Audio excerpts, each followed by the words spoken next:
Here's a question for you. When you hear the words animated movie, what is the first thing you think of? Maybe The Lion King? Maybe Finding Nemo? Maybe Cars? Maybe Despicable Me? Maybe Toy Story? Or maybe just some really kiddie stuff? For most of us, animation is something we associate with childhood, and that's understandable.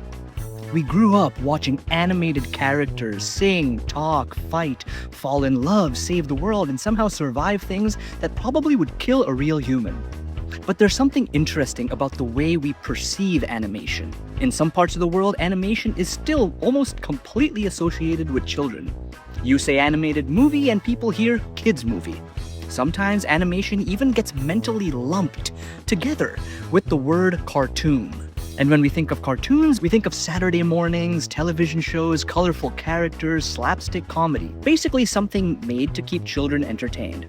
And that association runs pretty deep.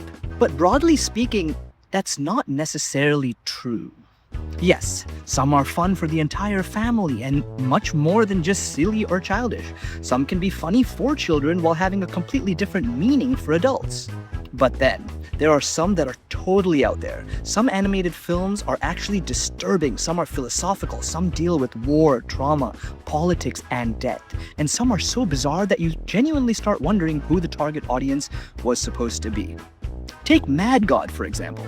This is a stop-motion animated film that looks like someone opened the door to a nightmare and decided to make a movie out of whatever was inside that nightmare. It's filled with grotesque creatures, disturbing imagery, and an atmosphere that feels completely removed from the kind of animation most of us grew up watching. And I'm mentioning this early because I want to establish something. Animation can be anything, and that's what I want to explore in this video. What makes animation so interesting is that animation isn't a genre, it's a medium.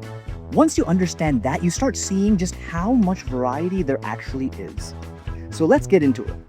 Remember, stick till the end. So first, let me get into the most obvious category, animation made for children.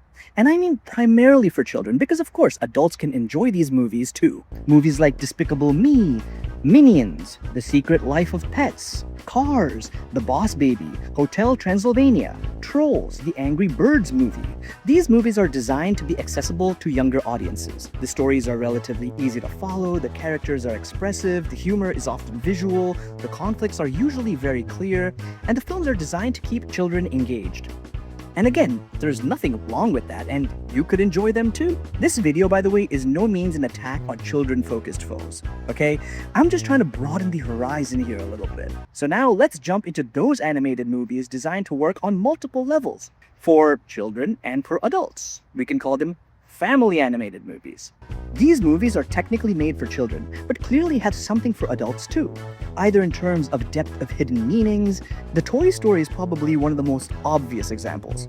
A child watches Toy Story and sees Woody, Buzz Lightyear, and a group of toys coming alive whenever humans aren't around. That's already a great concept. But an adult can look at the same story in a different way, a different perspective. Woody is afraid of being replaced. He's afraid that someone else is going to become more important. He's struggling with jealousy, and eventually he has to accept that things change. That's a pretty relatable idea for an adult. But the child doesn't need to understand that. They can simply enjoy the adventure. And that's one of the strengths of animation. A film can be simple enough for a child to understand without being so simple that an adult has nothing to take away from it.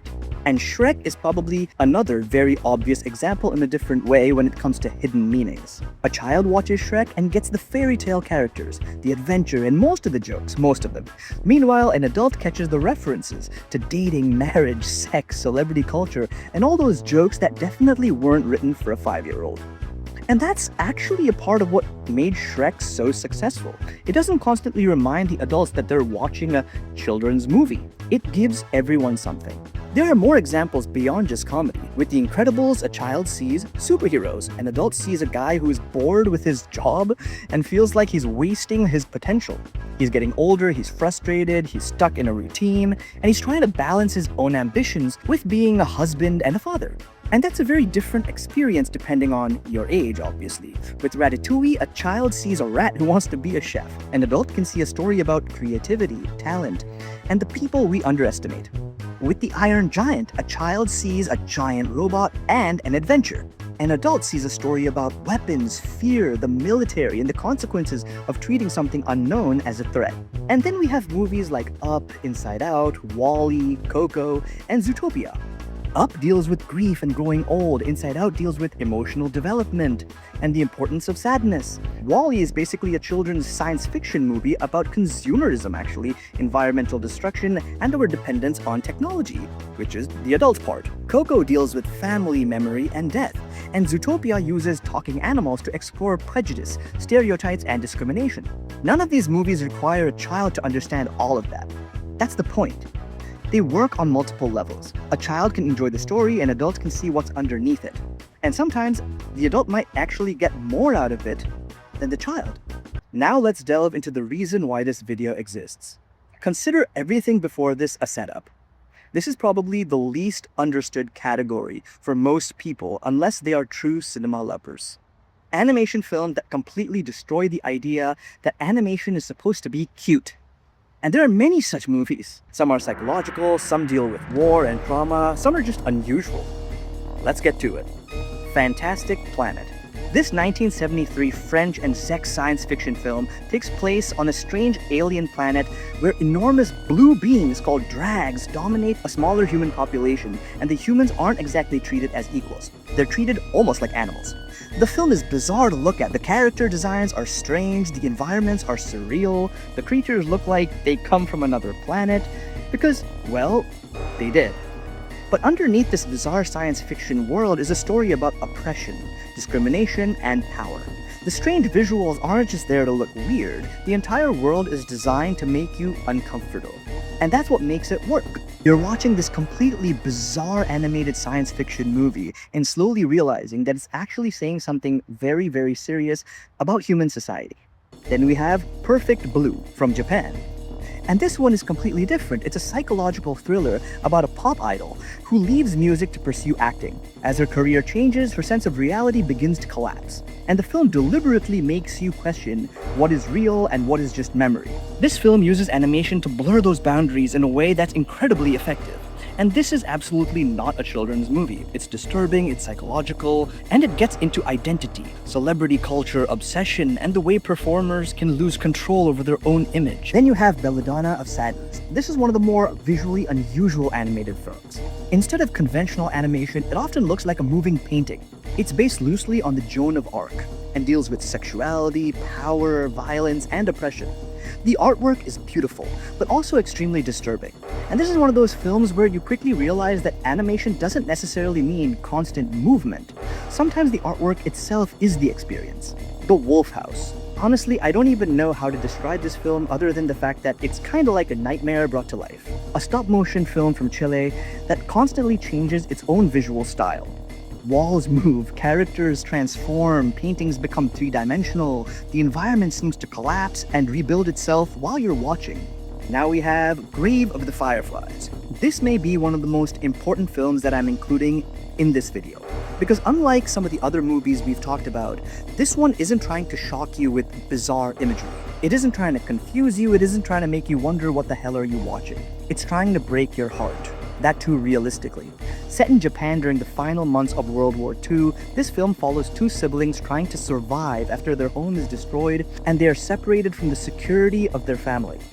And what makes it so devastating is the way it presents war. There are no superheroes, no fantasy creatures, no exaggerated villains, just ordinary people trying to survive something completely beyond their control. It deals with hunger, loss, war, death, and the helplessness of children caught in something they don't even understand.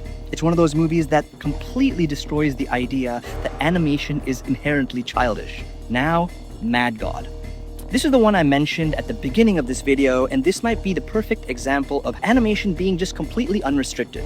It's stop motion again, it's dark, it's grotesque, it's filled with monsters, machines, disturbing imagery, and bizarre creatures. There isn't a traditional story here that you can easily summarize in a sentence. It feels more like you've been dropped into a world that existed long before you arrived. Now, the Triplets of Belleville. Now, this is in a completely different direction. Not every bizarre animated film is disturbing. The Triplets of Belleville from France is just weird.